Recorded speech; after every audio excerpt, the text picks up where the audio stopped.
And we are live. Welcome back to the most recent installment of the Mecca of Banter, everybody's favorite weekly podcast from the lads over here in St. Louis, Missouri. I am this week's host, Andy Hoover, Young Yid on Twitter. Things are going pretty good for me, just all things. Not having to watch Spurs week in and week out. I still have that bug, even though we won a trophy. It's still like, it sits there, it doesn't really go away. I mean, we're not Man City we're talking about. So the club is making moves in the offseason, which some people in this podcast cannot say the same. Chelsea I do not making any moves. Chelsea not buying anyone these days. I do not envy the people that are not, but happy to have everyone. We had a great weekend of some footy. Let's check in with the boys. Hen, how we doing? Yep.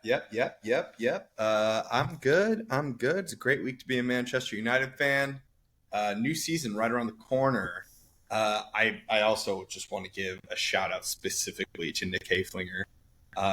Solo pod last week. Great listen, by the way. What a great listen. That is I actually don't know if anyone has tackled that on our podcast over the last 4 years. So big shout out to you, fella. And I will say, I think you had some of your best footballing takes in it. Yeah, you had some really good ones. I was, Nicky hot takes sometimes, but you were spot on the solo pod. I will say I was laughing. I was in the airport when I was listening to it, and you said, never did I ever think that I'd be sitting here saying I wish I had Michael Bradley in the U.S. men's national team spot. And I was like, we talked about this for 45 minutes one podcast. But I thought it was a perfect time for me to say that when no one was on. No one to talk shit to you. But I'm good, fellas. I'm doing really well. Had a great last couple of weeks.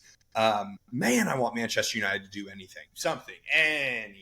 I'm begging for it. But I decided to break out the St. Louis City away kit from the first season because the game over the weekend yesterday was giving me first season vibes. So breaking that out, super stoked to talk City and actually pretty stoked to talk this Club World Cup final. It was a great watch and we have a lot to talk about in it. So you can find me on Twitter at Henry Wind. You know what it is. You can also find me on Twitter at Mecca of Banter.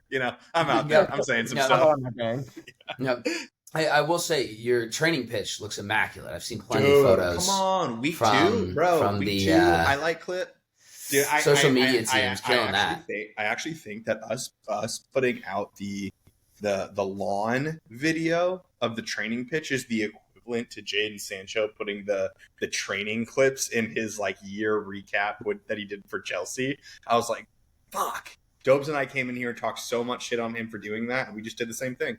So that's crazy. It's the same admin. Same.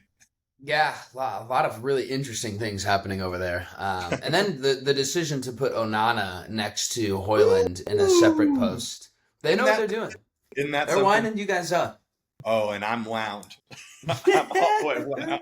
Wind is wound. I will say though, what do we have? 5 weeks until Premier League season starts, and I'm just I'm itching for it. I was walking this morning and I was like, God, just get it up in my veins. I need it now. We have a preseason game against Leeds coming up Saturday morning at 8 a.m. I'm doing a 5K, and I'm going to be listening to that as on my 5K. Yeah.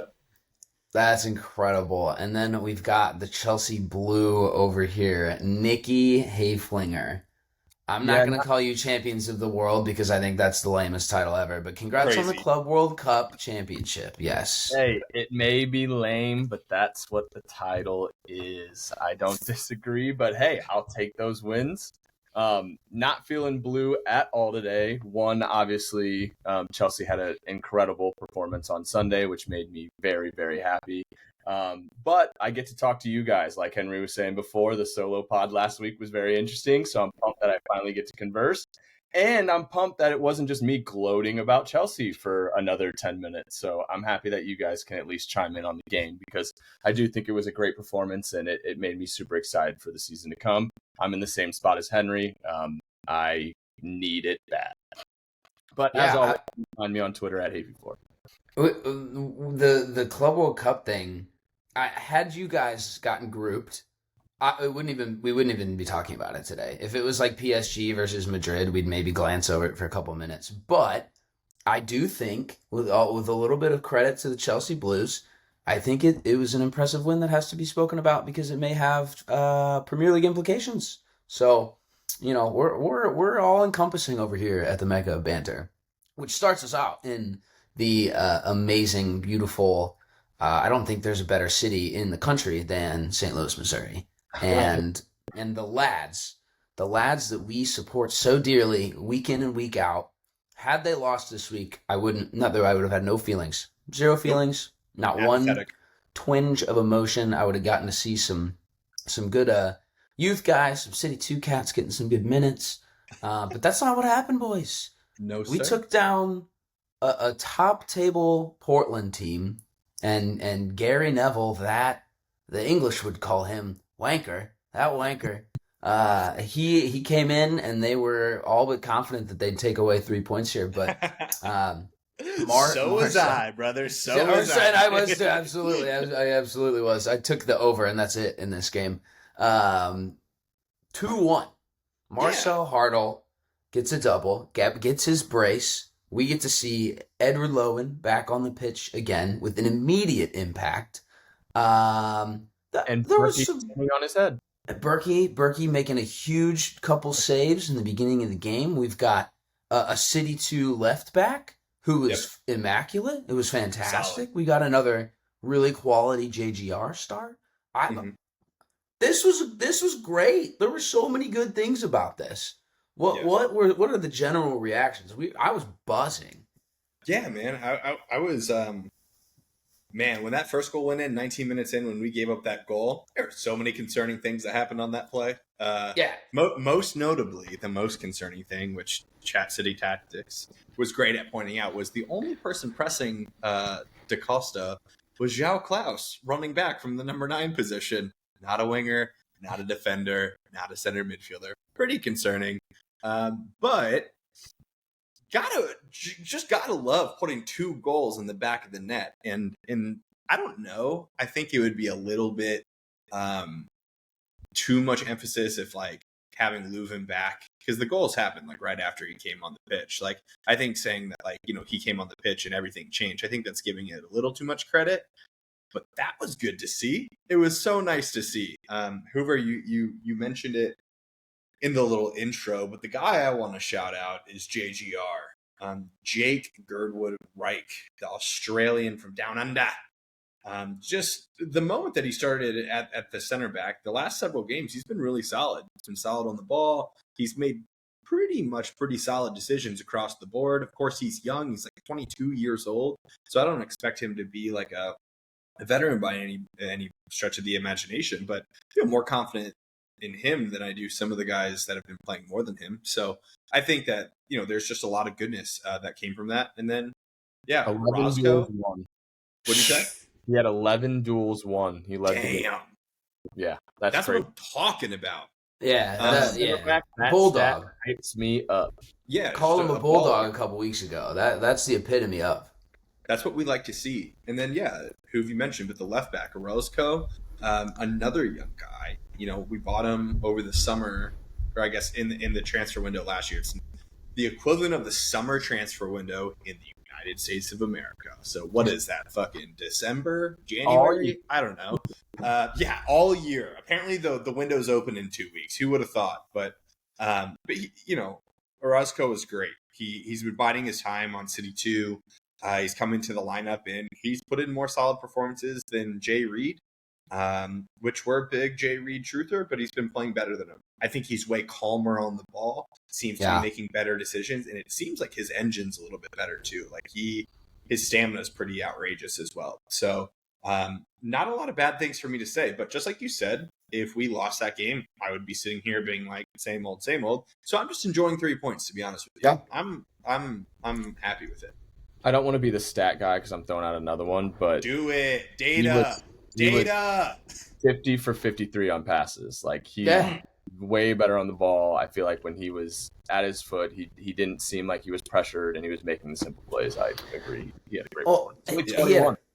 He had a couple really great track back tackles too. Like we we as you know, I love this podcast because I think everyone but Winks and Butch were defenders, right? Like we were all in some capacity defenders.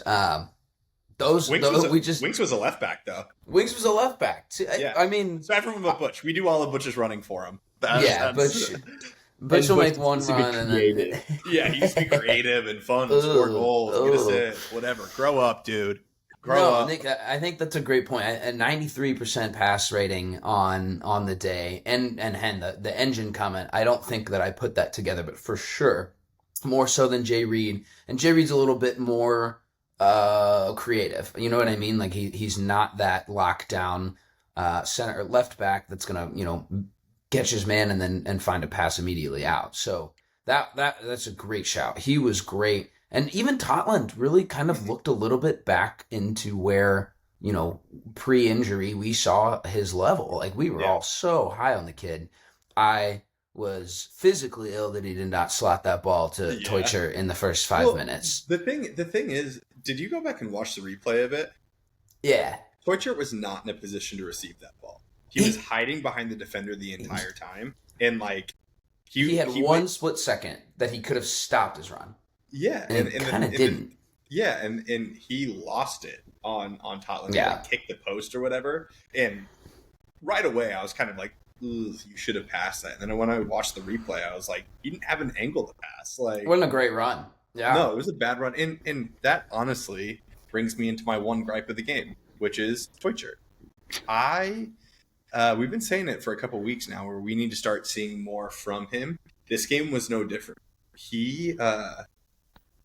I don't know if it's a chemistry thing. I don't know if it's what it is specifically, but he just looks like he is not clicking with everyone else on the team. At times, he's trying to do way too much, and at times, he's not interested at all. I just felt like everything he touched turned to gold last year when he came in around this time last season, and we have yet to see it this season. He's fallen off quite a bit, and I just need to see more out of him. I hate that I'm saying that. And I also am getting a little interested in what we're going to be doing in the offseason, because word on the street is that we're going to be shaking things up a lot. And I think there's a couple people at the top of the list that are going to go, which will see Cedric Teutcher playing a lot more and being the guy up top. And so I don't know. We'll see, but I need to see more out of him.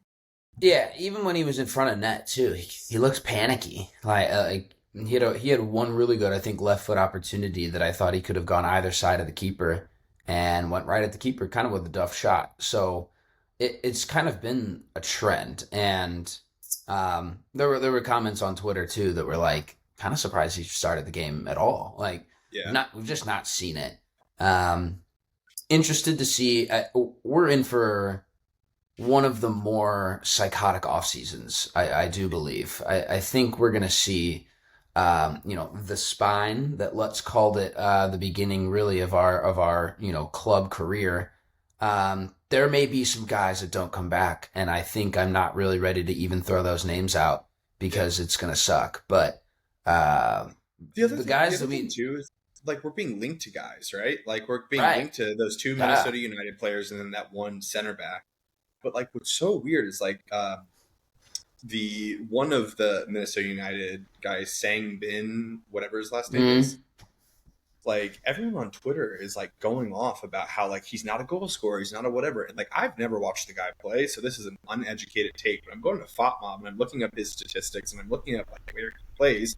He's played the majority of the season in a right wing back position. I'm like, why is everyone talking about him not scoring goals when he's a right wing back? Like, and then his other two listed positions were left midfield and right midfield. So I'm like, what the fuck is going on here? So I don't really know what's happening, and maybe it's like a depth move, but I just feel like that's a weird depth move, but not as weird as the other Minnesota United player that's getting linked with us, which is like a United 2 player. He's like 22 years old, a center back. I'm like, I just don't know about it. Like, it's just, I mean, we need depth, don't get me wrong, but I'm like, is Wenzel so bad? Is like, we still have another 6 months of Yarrow. Like, I don't know. It's odd.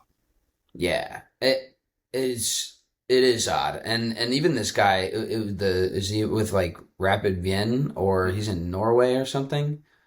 Fall. I don't. Yeah, He's a center back Fall. too. Falu Fall. He's a center back too, right? Yeah, big boy. So like, and again, I'm all in. I love defensive coverage, but we kind of have a lot of guys on the back line. Obviously, we need to shake things up a little bit and provide some competition. And we can't be really relying on all these guys that we've got on the pitch right now. Yeah. But I think JGR is making a really good case for himself.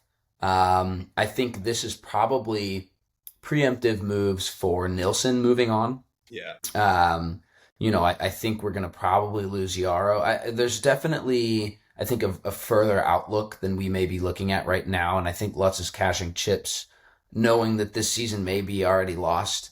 But if that's really the plan, then okay, kudos, sounds good. Maybe we make these defensive moves early and then we start to really dial in on, the top half of the field in the summer. So who knows? I don't want to be that guy, but like, we've written this season off for sure.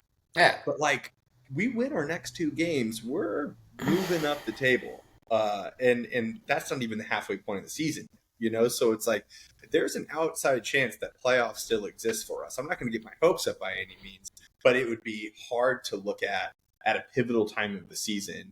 Our moves that we make are bringing in like 3 defenders when we very clearly need like a striker, maybe a winger, but very clearly a striker and very clearly a center midfielder. But again, I don't have that purview behind the curtain, but I would just like to see a little bit more done than that. I'm just going to call it out. I have like a sneaky suspicion that Klaus is going to get moved on like in the next 2 weeks. Like, I think that he's going to be, I think that he'll go, because here's our options.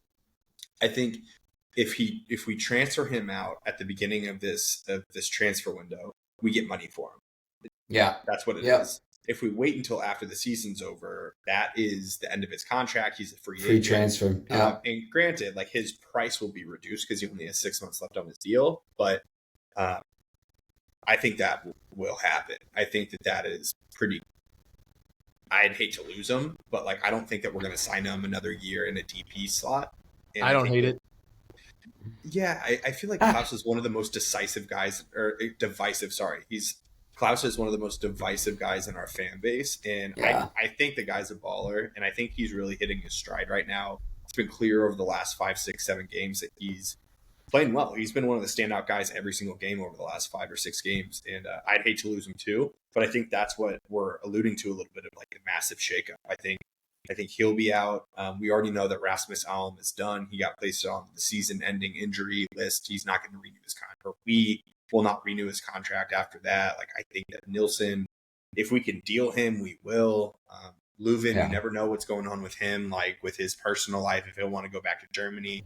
No idea. So, it's hard. It's hard to know what we're going to look like the second half of this season. I think my only hope is that we make the agreement with him ahead of time that we can buy him down from the DP status, and then we could keep Klaus. I would love that, but this is a business, and there are people online that will tell you this is not a business, but this is a business. This is a business first in, and there's no way that it's not.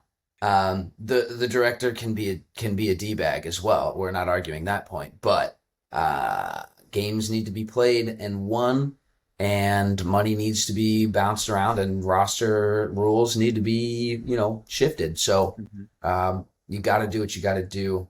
Very interested to see what happens when everything opens up here with this whatever halfway season summer break transfer window. Looking forward to that, but still learning the MLS. We may never actually have a full grasp on it. I'm not putting in the effort to read the roster construction rules, but I'd love for some of them to change. Yeah. We'll just follow Matt Baker, and just every time Matt Baker says something, we'll just regurgitate. We're an aggregator account from here on out. Yeah, all we really do is stir the pot. We really don't provide any sort of statistical analysis. Except for Nick. Nick gives data. Except for Nick. Data guy. PSG played Chelsea in the Club World Cup final. you want to talk about another divisive, and there's a lot of differing opinions on the Club World Cup as a concept, as a whole, everything that's involved. Um, and like I mentioned at the beginning, I really don't think we'd be hitting on this too much if Chelsea really didn't kind of blow PSG out of the water. Donnie T was there and was in Donnie was in the trophy lift celebration portion of that was hysterical. I truly I've watched that back a couple times. I think Sanchez was trying to get a meme. You think so? Like chatting him up, and then when he was about to leave, he was like, dude, it was the memes and jokes from the final itself have really, we've got some really great football Twitter content from this whole tournament. Luis Enrique slapping João Pedro. Yeah, choke slams him a little bit. Yeah. That was crazy. I think my favorite thing that I saw is that the picture with the FIFA president Donald Trump and Cole Palmer. It said Cole the guy said I'll bet my entire salary that Cole Palmer knows this guy from Home Alone instead of being the president of the United States. Hilarious. Hilarious. Those guys shook each other's hands and they had no clue who either of each other were. And then did we see Trump's this is by no means a push towards the political realm, but did we see his interview about Pele? How he got to see Pele when he played for the Cosmos in New York? I was like, someone said when the worst person you know makes a really good point type thing about him, and it was he made a really good point about how Pele's his GOAT and explains kind of the history as to why Pele was in New York in the first place. I was watching this with my mouth open, you're ball knower. A ball knower? Did you? He wasn't reading off something. It was wild to me, but. Where's the prompter? Bring it out. Enough of the Enough of the Cheeto. It was an interesting game. Chelsea kind of put belt to ass on PSG. Mollywomped. Yep. And the give you the ball gimmick at half did not play, and Chelsea just kind of broke them down. But I'll hand it over to Nikki. I've got a couple thoughts, but this one's more for you. Yeah, honestly, I don't even know where to start. I think there were so many good performances. I feel like I could spend hours on here talking about them.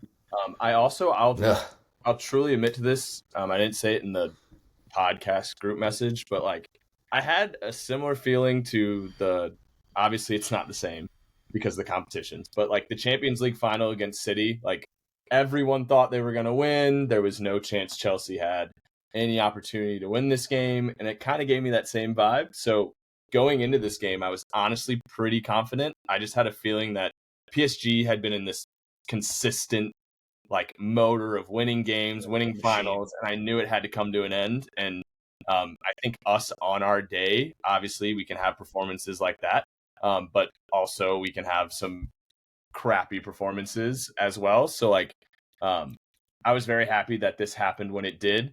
I agree with you as far as the competition goes. I think it's an interesting one. I also don't love summer competitions when injuries are at such a high rate, especially for a young side like us.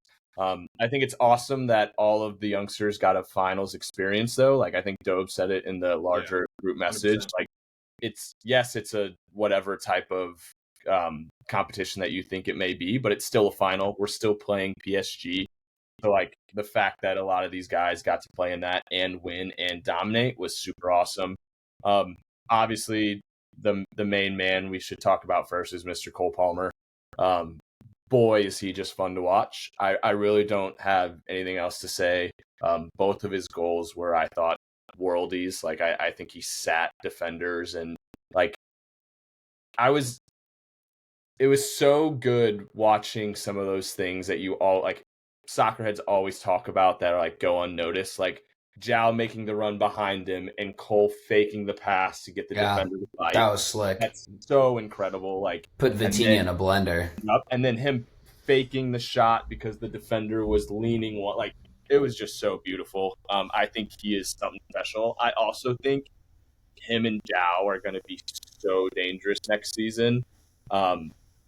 as someone who has watched him play with Nico Jackson for the past season and see how frustrated Cole Palmer gets when playing with Nico Jackson, the chemistry that him and Zhao already have is like incredible to me. Like the fact that on Zhao's goal, he immediately realized that Cole set him up for that, went right to him and like crowned him almost. Like I thought that was super awesome to see.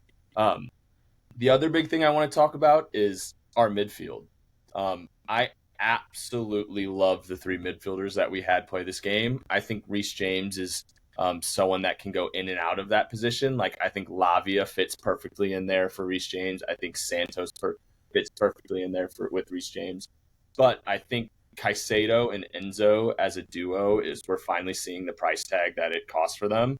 I love Enzo at a 10 because I think he's so I feel like Cole is very creative and like he gets the ball a lot and he's able to like dissect the team. But I think Enzo's more of like I'm going to go full speed and bring the energy. I'm going to press really hard. I'm going to take up as much space as I possibly can, which is something that like when all three of our midfielders are doing that, it's great to watch. And I thought we dominated them in the midfield, especially early on with our high press. I was super impressed by all of it. Also, I know you're going to have a comment and everyone else is. Kukurea is absolutely hilarious to watch. That guy sucks. I'm not going to sit here and act like that's a side of the game that I enjoy because it's definitely not. You guys know that about me. But he's definitely one of those guys that I love to have on my team but would hate to play against. He's putting in performance after performance for us. I don't even want to say it out loud, but an injury to him like next year would, I think, be huge to us. Like, I think we have to figure out what that would look like as a left back because I think he is so important for our defensive structure right now that if we were to lose him, I think we would be trying to figure something out. Yeah, I couple things on my end. I have watched João Pedro at Brighton. I didn't know this man could move like that. Like I didn't know he operated in this capacity. I didn't either. He was a good player on Brighton and scored some goals and is kind of your stereotypical 9, but like I didn't know he had all this in the bag. And I tell you that Watford fans would have told us that. Brighton fans maybe didn't see the greatest version of him, but I have been shocked at his ability to kind of quickly pick up and truthfully, like I don't have any beef with Nico Jackson. He's a funny guy to make fun of, but I don't think he's miserable. I see what could possibly work for him in the future, but like João Pedro came in and did everything that you wanted Nico Jackson to do from the jump, and it's so evident. He's just Brazilian, dude. At the very end of the day, he can hold the ball up. He's got good foot skill. He'll find the top corner of the net on a curler. He's not having to do a Ronaldo chop when he's trying to just dish the ball to someone. Right. He can get in and out of tight pressure. I've been impressed with him, and that, you know, and you mentioned it too on this. Like I think beyond the tournament, there's a pretty big implications here for Chelsea. Like you kind of just steamrolled the European champions. It looks like things are clicking. I think it also validates a lot of the players. Like they've for sure wanted this and they've wanted this feeling. So now I think they're going to continue to chase it now that they felt it a little bit. And you're still super young, and obviously, you know, with time comes experience, and you know, experience usually turns into good results. But my concern, and it may not even really be a real concern, it may just be in my head, but like, you guys officially played the most games of anyone in the world. You and PSG essentially played the most games of anyone in the world. So these guys got to take a break. I'm assuming everyone just left and went on vacation immediately. What's your concern on injuries? Like, because I think at this point, I'm watching everyone come back to Tottenham, and I'm like, damn, bro, these guys have hardly had a week off. It feels like you guys just finished up another tournament, and the season starts in a couple weeks. Like, where's your head on that? No, I think you're in the same direction that I'm in. And that's why I kind of mentioned, like, yes, the money's nice. Yes, I love watching Chelsea play in a competition. But as a soccer player or footy player myself growing up, like, you need breaks. Like, you need time for your body to recover. I know what the grind's like of a season, so I can only imagine if your season's the entire year. So I completely agree. I'm very nervous. Also, our training staff has no great track record of Yeah, late in the last yeah, couple of seasons. it's a good Every point. time James steps on the pitch, I'm nervous. Yep. So I am by no means excited for that at all. I do think the youth that we have is a benefit towards us in that regards, because as you know as well as I do, as you get older, it's harder for you to recover. And even like we're 29, so like we know, like, yes, we're not in peak shape, but like there's 29-year-olds playing in the Prem that are like Yep. having to recover week in and week out. So like Yep. it's a lot easier for a 20-year-old and a 21-year-old to do that. But I am very nervous. I also think like that's why our roster is so big as well. Like everyone comments on how big our Yeah. roster is. And I think that this year I'm more nervous for like the jump in competition. We're going from the Conference League to the Champions League. And I think that that's going to be a lot more strain on the body than what they were used to at the Conference League. So I'm hoping that like we're kind of prepping for that. Once again, I don't think our training staff is so like incredible. Yeah. So like, I have no idea what they're doing, but it's for sure a concern of mine because of the amount of games we played. Yeah. That's a good shout about the Champions League too, because Cole Palmer and the Dogs weren't even registered through the group stage, the table stage of the Conference League. So and it Cole wasn't Palmer's walking around jogging in the Conference League.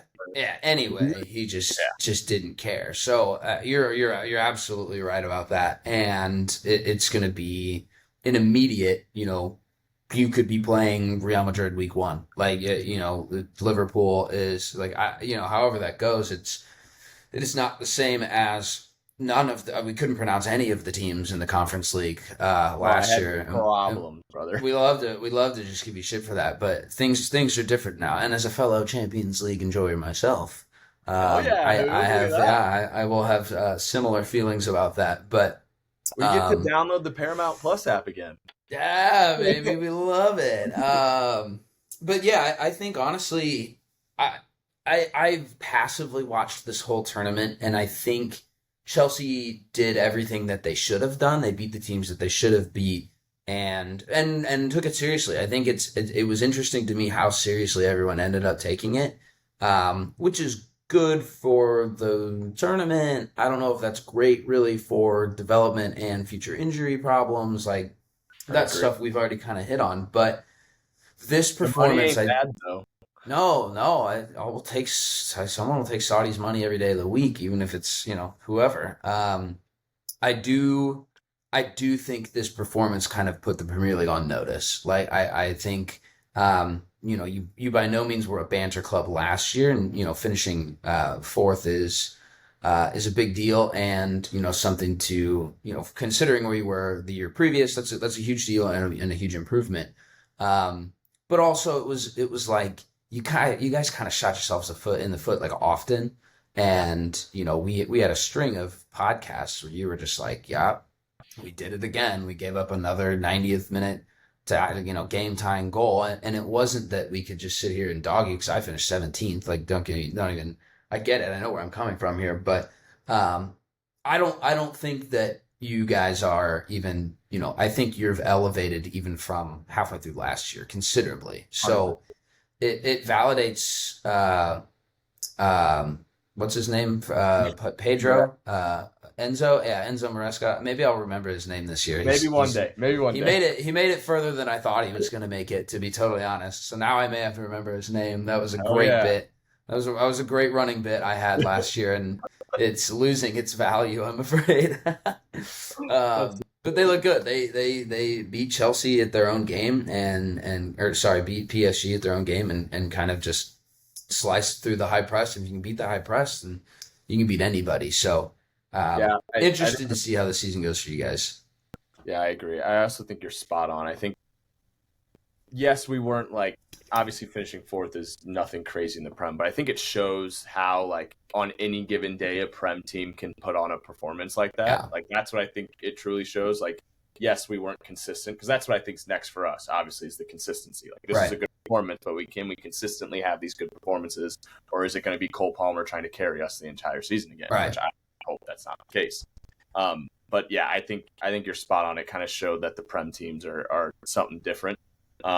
And I was super pumped, but hopefully we can continue because I love it. I'm super pumped for the season. By no means am I like, we're the greatest team in the world. We're going to win the next year because I still have to see consistency. Also our defense, like, yes, we're doing good at the moment, but you never know. Yeah. And, I won't bring up the spending. I won't bring up the net spend or anything like that. Because that's outside of the football. All I have to say about it, because obviously it was a big conversation in our Mecca of Banter group chat this week, is the only thing I was bringing up was that the number changes every week. That's all I was doing. Like I wasn't trying to like discredit anything. It was just every week they bring up a new number and it's always bigger than the week before. And it's a consistent running thing. And like, yes, I understand we've spent a lot of money. Yes, it kind of shows in some of our performances now. Hopefully you can see it a little bit. But I also like a big point is we're making a lot of money on our players as well. Yes, it's not equal to the spend. But like $1 billion in player transfers is a good number as well. But like, yes, it's still in the negative, but I agree. It's just, that's all I was trying to get at. No. I didn't even want to get into the weeds of that conversation. I don't know. I didn't even respond because I was just like, it's a pissing contest between you and JP and Russo, and it didn't affect me. But it is nice when your team can spend like 1.2 to 1.7. We don't really have a finalized number there, but somewhere in there, billion. Anything with a B, in my opinion, deserves a shout. Deserves a shout in spend. I'm being selfish here.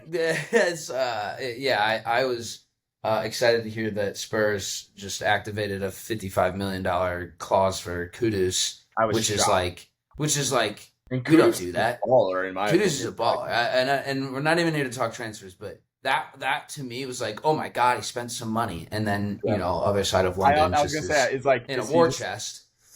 Is he just now good for the next like 5 years? Like, is I have no clue. Right, gave you what you want. Now I'm good for no clue what the spending means, where it comes from. I wish Ange would have gotten some of that too. I mean, guy was hosed on transfers, but I think I'm curious to see.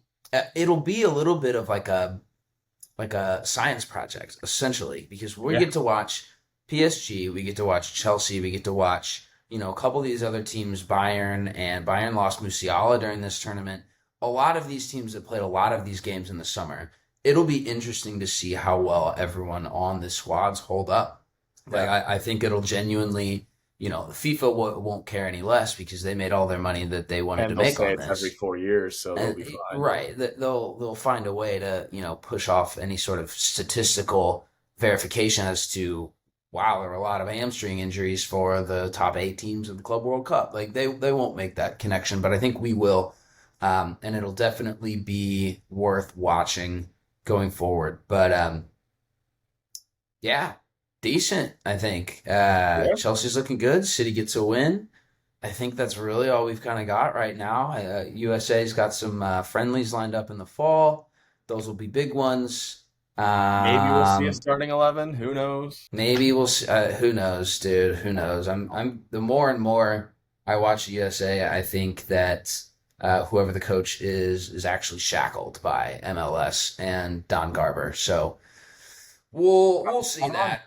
We've got a year. We've got a year out from the World Cup, so hopefully we get some. By the way, it's like literally next summer.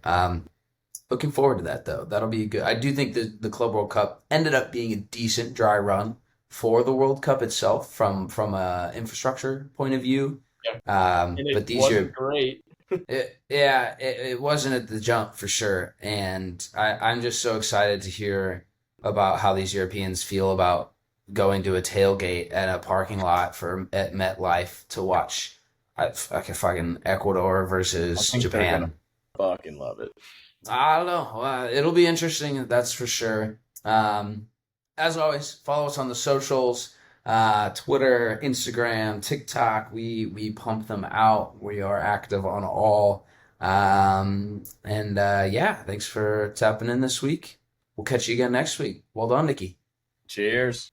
Cheers, man.